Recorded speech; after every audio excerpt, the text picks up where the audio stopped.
Introducing mango recipe series recipe number 2। আর আজকে আমি তোমাদের সাথে শেয়ার করব ম্যাঙ্গো সাগো ড্রিঙ্ক।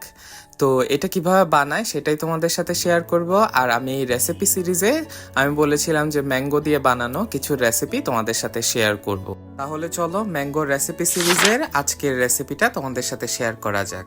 প্রথমে আমি এখানে একটু জেলি বানিয়ে নিব। তার জন্য একটা পানিতে আমি অল্প একটু ফুড কালার নিয়ে নিলাম, সাথে অ্যাড করে দিচ্ছি 1 চামচ পরিমাণ চিনি আর 1 চামচ পরিমাণ আগার আগার পাউডার।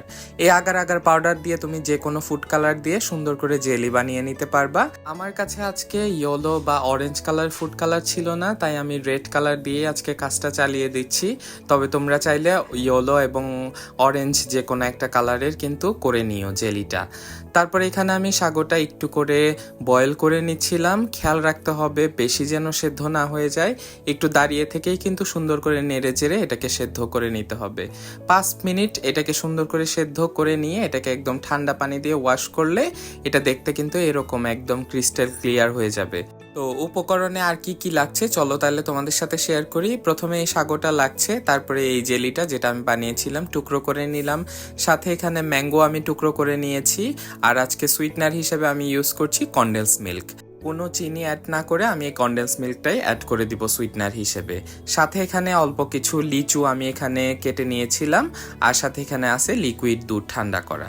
তো চলো প্রথমে একটা একটা করে দেওয়া যাক। প্রথমে আমি এখানে দিয়ে দিলাম সাগোটা, তারপর এখানে অ্যাড করে দিচ্ছি যে জেলিটা আমি বানিয়ে রেখেছিলাম সেটা। আমি আবারও বলছি তোমরা চাইলে কিন্তু অরেঞ্জ কালারের জেলিও দিতে পারো, আমি এটা দিয়েছি। সাথে এখানে ম্যাঙ্গো টুকরা করে রেখেছিলাম সেটা দিলাম। অনেকে দেখলাম এখানে ম্যাঙ্গো পিউরিও ইউজ করে, তবে আমার কাছে পিউরি দেওয়াটা তেমন ভালো লাগেনি। সাথে এখানে আমি লিচু যেই টুকরো করে রেখেছিলাম সেটাও দিয়ে দিলাম। এখন অ্যাড করে নিচ্ছি যে কনডেন্স মিল্ক রেখেছিলাম সেটা। তোমরা তোমাদের পছন্দ অনুযায়ী যতটুকু মিষ্টি খেতে চাও অ্যাড করতে পারো, অথবা চিনিও কিন্তু চাইলে অ্যাড করতে পারো। এখন আমি এখানে যে লিকুইড দুধটা রেখেছিলাম ঠান্ডা করে বয়েল করার পরে সেটা অ্যাড করে দিলাম। লাস্টে এখন দিয়ে দিব টুকরো করা বরফ। বরফটা দেওয়ার কারণে ড্রিঙ্কটা কিন্তু একদম ঠান্ডা ঠান্ডা হবে, খেতে এত বেশি ভালো লাগবে সেটা তো পরে আসছি। এখন সুন্দর করে এটাকে একটু নেড়ে চেড়ে ভালো করে মিশিয়ে নিলে কিন্তু আমাদের ড্রিঙ্কটা রেডি। আমি যেহেতু এখানে রেড কালারের জেলি ইউজ করেছি তাই আমার ড্রিঙ্কটা একটু পিঙ্ক কালার হয়ে আসছে। তোমরা কিন্তু অরেঞ্জ বা ইয়েলো কালারের জেলি অ্যাড করে দিও।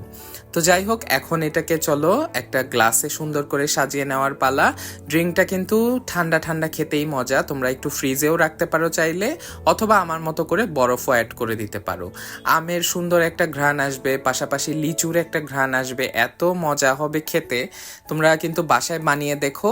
আর আমার এই ম্যাঙ্গো সাগো ড্রিঙ্কটা কেমন লাগলো আমাকে কিন্তু কমেন্ট বক্সে জানাতে ভুলো না। তো এটাই ছিল মূলত আমার আজকের ভিডিওটা যদি ভালো লেগে থাকে একটা লাইক কমেন্ট আর শেয়ার করে দিও।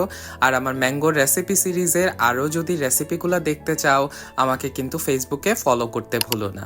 আর তোমরা যদি ইউটিউব চ্যানেল থেকে দেখে থাকো অবশ্যই আমার চ্যানেলটা একটু সাবস্ক্রাইবও করে দিও। তো তোমাদের সবার সাথে দেখা হচ্ছে আমার পরবর্তী ভিডিওতে। সবাই ভালো থেকো। আল্লাহ হাফেজ।